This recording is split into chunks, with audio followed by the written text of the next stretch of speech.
Gre za to, da je moj pogled sestavljen iz drobnih pikic.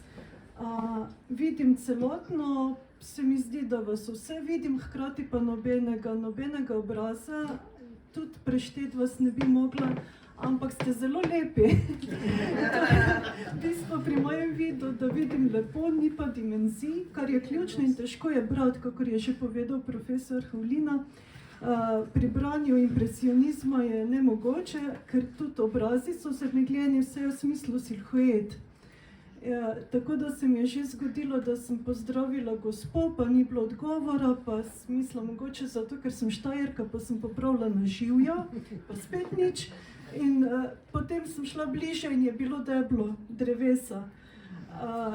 Zelo težko je razločiti te podobe, ampak so lepe in pikaste s tem, da je ta impresionizem živ. Te pike se premikajo, to sem mislila, da mogoče še dopolnim to težavo vidnih polj. Meni je zelo težavno Goldmanovo vidno polje ravno zato, ker se pikica premika, hkrati pa še 20 drugih pikic. Jaz kar naprej stiskam. Te pikice so svetleče podobe, ki ugašajo in se pojavljajo, zdaj pa katera je Goldman, jaz pač stiskam. Zelo težko je biti objektiven pri teh ocenah. Pikice so žive, kot fotoaparat, ki je pokvarjen in velikokrat se nasmejim svojim nezgodam, boljše to, kot da bi se sekirali.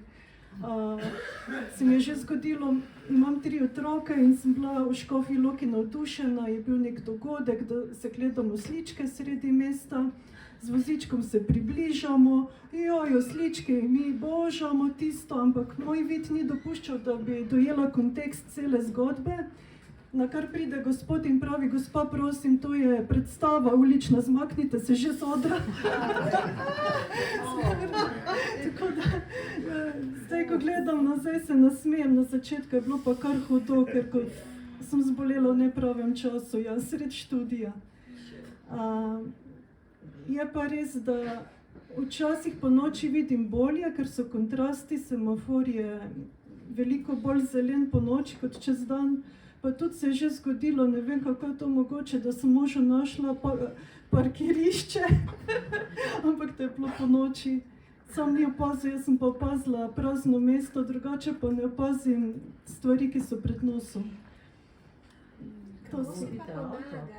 Kako si pa pomagate z volnim sluhom? A volite avto? Ne, avto je nemogoče, nikoli ga ne bi mogla voziti, razen če bi šla za kamikazo. Ne, ste rekli parkirišče. Mož je vozil in iskal na vse pretrege, jaz pa desno probaj. Je bilo pa res eno prosto. Po noči sem bolj izostrena. Pomagam si z belo palico, čeprav ne rada, po Škofji Loki je ne uporabljam, po Ljubljani pa predeli, kjer ne poznam, je pa kar nujno, ker sem bila že nohte, pa zvit, gležen. Ampak je bilo težko diagnozo sprejeti in sem na začetku uporabljala ogromen dežnik, kar je v sončnem vremenu nenavadno. Začetki, zdaj jo pa kar uporabim, z vonjem. Tudi sem se že pošalila, če nisem dobro videča, bom pa vohun, ker živimo v stolpnici, pač nekako gotovim, kaj kdo kuha. Drugače pa sluh tudi, ampak pri meni so težave predvsem nevrološke.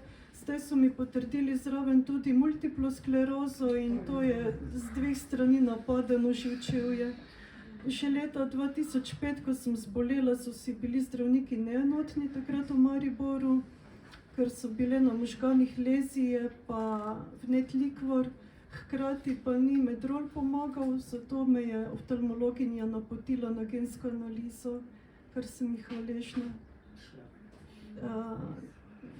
Se pa nekako znajdem, samo bolj mi je hudo to, kar je prej profesor povedal, iz socialnih možnosti sem izključena. Zdaj na zadnji zavrnitvi je bilo celo izpostavljeno, da lahko skrbim zase, saj imam otroke. Na tak način se mi je zdelo malo diskriminatorno, ampak je težko dobiti službo, to pa zanesljivo drži. Še kaj si pozabila? še kaj poveste, me pocukate, če se kaj še spomnite, da bi dodala. Drugač pa moj poklon za vaš pogum, gospa Petra.